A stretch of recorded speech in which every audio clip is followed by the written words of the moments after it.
本次大选的多场总统辩论呢，均涉及到了南海问题。在这一次菲律宾完成了政权交替之后呢，南海问题还会不会延续目前的这个热度？在影响中菲关系的南海议题上，小马多次主张南海问题不是中菲关系的全部，更不能把南海仲裁结果作为开展对话的前提条件。他认为，由于中国选择不参与诉讼程序，所以南海仲裁无效。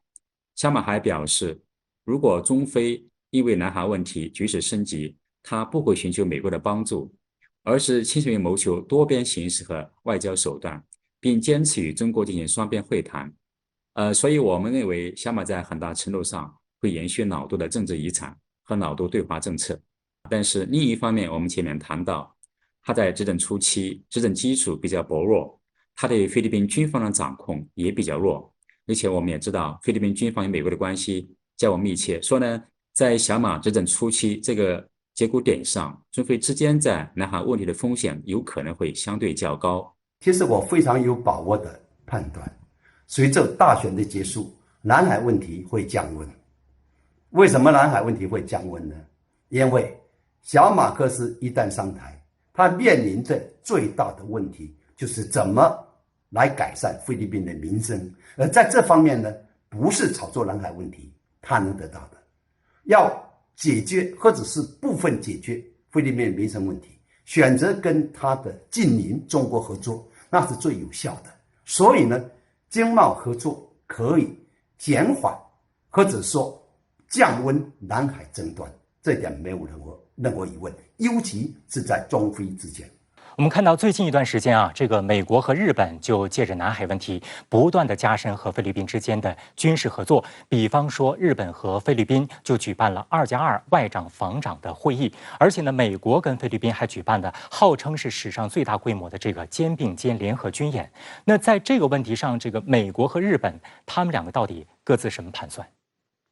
美国和日本大概率在今后会拉拢菲律宾，在南海问题上来对抗中国。因为美国跟日本他们是南海的域外国家，他们干预南海问题没有正当性。但是呢，如果他们利用菲律宾在南海问题上跟中国发生冲突，然后他们可以利用跟菲律宾之间的协定，比如说美国菲律宾共同防御协定之类的，来直接来干预南海事务，这就让他们找到一个他们认为有理由干预南海的借口。所以对这点，中国一定要充分警惕。我曾经在竞选刚刚开始的阶段，我曾经对小马可斯做过一次1对1的专访。小马可斯对于选边站的问题是非常抗拒的。我当时问他，世界是否会爆发新的冷战？他对这个问题非常的排斥，他说最好不要爆发新的冷战，因为一旦爆发冷战，就意味着大家就要选边站队。这是他非常不想看到的一个情况。他曾经不止一次在多个场合，包括在接受我采访的时候，他曾经说过，菲律宾一定要在中美之间走好钢丝，一定要保持平衡，这才最符合菲律宾的国家利益。虽然美日目前不断在加强与菲律宾的军事合作，但这是没有办法的事情。美国和菲律宾是军事盟友，他们之间有军事条约，而且美国呢，菲律宾的军方是非常亲美的，菲律宾的很多将领是在美国接受培训，这种军队上的亲美是很难改变的，这也一定程度上影响到了菲律宾政治领导人的选择。所以说，不论谁上台啊，都要在一定程度上维持非美的军事合作关系。但是关键的一点呢，我相信小马可斯非常认识这一点，跟美国的军事合作不要踩到中国的红线，然后跟中国的合作不要在根本上触及美国的利益、核心利益。所以说，这是一根钢丝啊！我相信小马可斯会把这根钢丝走好。国家主席习近平与菲律宾总统杜特尔特通电话，习近平谈到，当前国际局势发展再次证明，地区安全不能靠强化军事同盟来实现。那么，中菲之间如果要解决包括南海问题在内的分歧，促进地区安全稳定，最好的解决方案是怎样的呢？我觉得呢，至少目前为止，各自争议共同开发是最好的一种降温甚至解决的办法。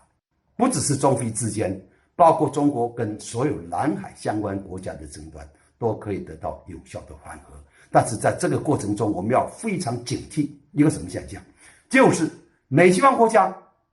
甚至包括北约这个军事组织，他要把手伸到亚太，伸到南海。对这一点，我们一定要怎么警惕都不过分。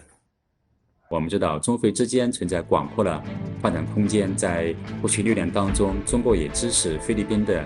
基础设施建设计划，中非贸易经贸关系取得突飞猛进。所以说，中非两国是合则利，斗则双败啊。因此呢，我想在未来，小马克思总统应该能够把握中非关系的大局，继续推进中非关系向前发展。此次菲律宾大选，南海问题也是各总统候选人绕不开的焦点议题之一，各方都希望以强硬姿态来赢得民心。但是已经基本胜选的小马克思在南海问题上态度相对缓和。那对于2016年海牙仲裁庭的所谓南海仲裁案判决，小马克思曾明确地表明，只有一方参与的仲裁算不上仲裁。他并没有像其他候选人那样坚持要在接纳判决的基础上来解决南海问题。在他看来，南海问题是中非之间的事情，美国最好不要插手。菲律宾马尼拉智库亚太进步之路基金会研究员瑞杰龙就指出，从家族渊源来看，虽然中非建交是在小马克思的父亲菲律宾前总统马科斯任内实现，但同时也是在马克思执政期间，菲律宾占领南沙群岛多个岛屿，并设立所谓的卡拉演示，所以这终归是基于政治利益的选择。从基本政策取向上来看，我觉得不管是何人上台吧，他都会依重这个仲裁裁决的。菲律宾任何一个政府不会完全的放弃这个裁决作为他维护他所认为的这种权利主张的一个依据的，只是看如何来用。小马克思和沙拉这一段复合呢，我们看，他对于仲裁裁决的立场上不会与其他的候选人有本质上的区别，只是在这个具体如何对待裁决如何在南海问题上和中国进行打交道，会更加理性务实。事实上，南海议题一直是菲律宾大选中的焦点之一。杜特尔特2016年竞选期间就曾扬言要骑水上摩托车到黄岩岛，并在岛上插旗。但随着菲中关系改善，杜特尔特隔年就改口称无需冒险登岛。在执政后，杜特尔特也在有意淡化南海争端对菲律宾外交的影响，并且注重和中国在“一带一路”上的合作，这在很大程度上缓和了阿基诺时期因为南海争端不断紧张的中菲关系。分析人士指出，杜特尔特任期即将结束时，他所在的执政党内部已经开始分裂，此前的盟友也与他决裂，让其对国防外交的控制在一定程度上被削弱。而长期以来，美国在菲律宾军方内部培养了相当多的既得利益者和亲美人士，他们都是美菲军事同盟坚定的支持者，也难免使菲律宾政府内部出现不一样的声音。日前，继越南之后，菲律宾也叫停电影《神秘海域》上映，就是因为该电影中有2秒钟的画面展示了中国主张的南海9段线地图与菲律宾的国家利益相悖。拜登政府也是在期待看，杜特尔特这个换届之后是不是新上来的一位总统，他在